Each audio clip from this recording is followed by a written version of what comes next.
جناب ابراہیم علیہ السلام نے اعلاء کلمت الحق کے لیے بہت بڑا کردار ادا کیا۔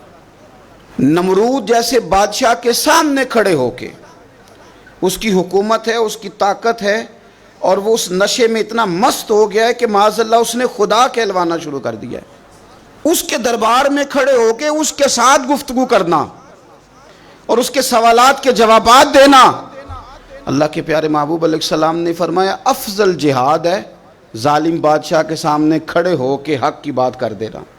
یہ افضل ترین جہاد ہے۔ یہ بھی ایک مناظرہ ہے، احقاق کے حق کے لیے نا بحث کرنا، مناظرہ کرنا، یہ تو کتاب و سنت میں موجود ہے، لیکن کریں گے اہل علم۔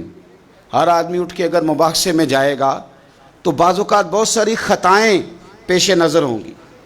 جناب ابراہیم علیہ السلام سامنے کھڑے ہیں، یہ خدا کہلواتا ہے۔ حضرت ابراہیم علیہ السلام سے اس نے رب کریم کی ذات کے بارے میں بات شروع کر دی۔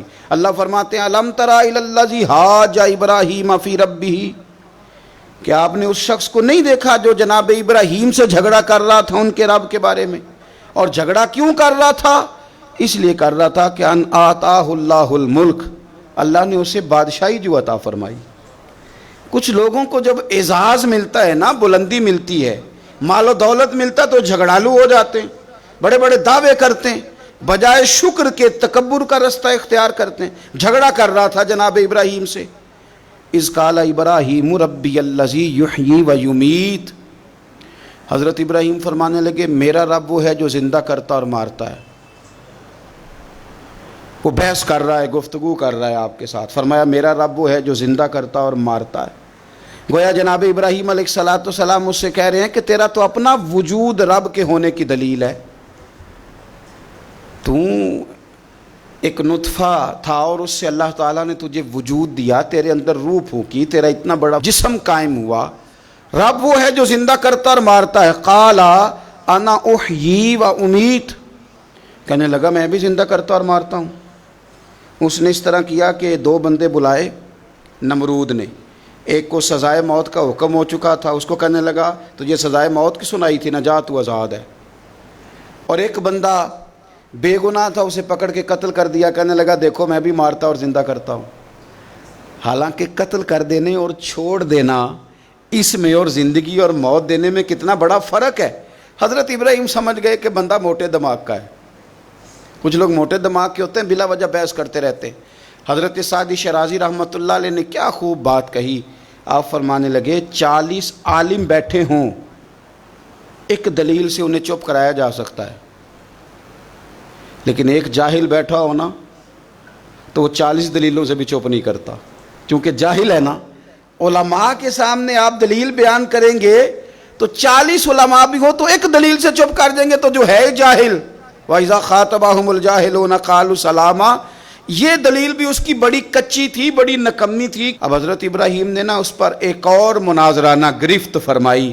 آپ فرمانے لگے اچھا، قال ابراہیم فإن اللہ یأتی بالشمس من المشرق فأتی بہا من المغرب، فرمایا میرا رب وہ ہے جو سورج کو مشرق سے نکالتا ہے، تو اس طرح کر مغرب سے نکال دے۔ اگر تیرا بھی یہی دعویٰ ہے تو مغرب سے نکال دے۔ فبہت الذی کفر، تو رب فرماتا ہے کہ میرے خلیل کی بات سن کے کافر کے ہوش ہی اڑ گئے، اس کے ہوش اڑ گئے۔ جب حق کی بات ہوتی ہے فبہت الذی کفر، ہوش اڑ گئے اس کے، وہ تو حواس باختہ ہو گیا کہ یہ کیا بات کر دی۔ واللہ لا یہدی القوم الظالمین، اسے ہدایت پھر بھی نہیں آئی، کیوں کہ اللہ ظالموں کی قوم کو ہدایت نہیں دیتا، ہدایت نصیب نہیں ہوئی، ہوش اس کے اڑ گئے۔ جناب ابراہیم علیہ السلام نے ایسی دلیل دی رب کی ذات کے بارے میں، رسول پاک کی عزت کے بارے میں، صحابہ کے بارے میں، اہل بیت کے بارے میں، دین کے کسی معاملے میں احقاق حق کے بارے میں۔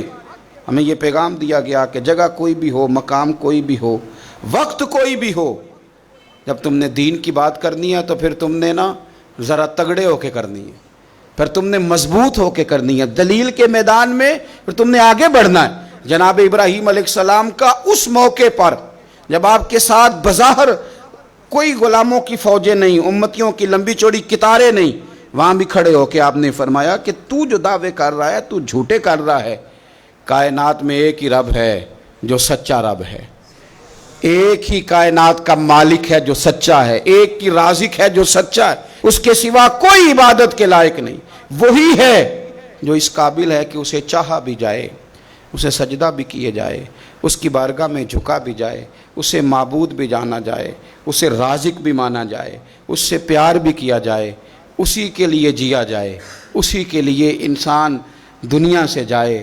اللہ تبارک و تعالی ہمیں بھی حضرت ابراہیم کی طرح حق کا علم بلند کرنے کی توفیق عطا فرمائے۔